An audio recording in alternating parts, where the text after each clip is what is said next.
Morning guys! Maulan ngayon. Coffee pa tayo. Black coffee. Kaya masarap yung ulam ngayon. Suggest ka na masarap na na pwedeng lutuin na ulam. Like nilaga. Or, parang ayaw ko magsinigang. Baboy.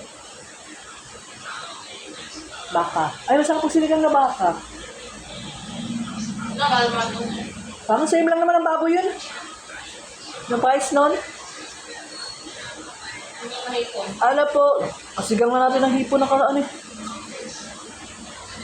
Suggest po kayo guys, ano po ang masarap na ulan? Maulan.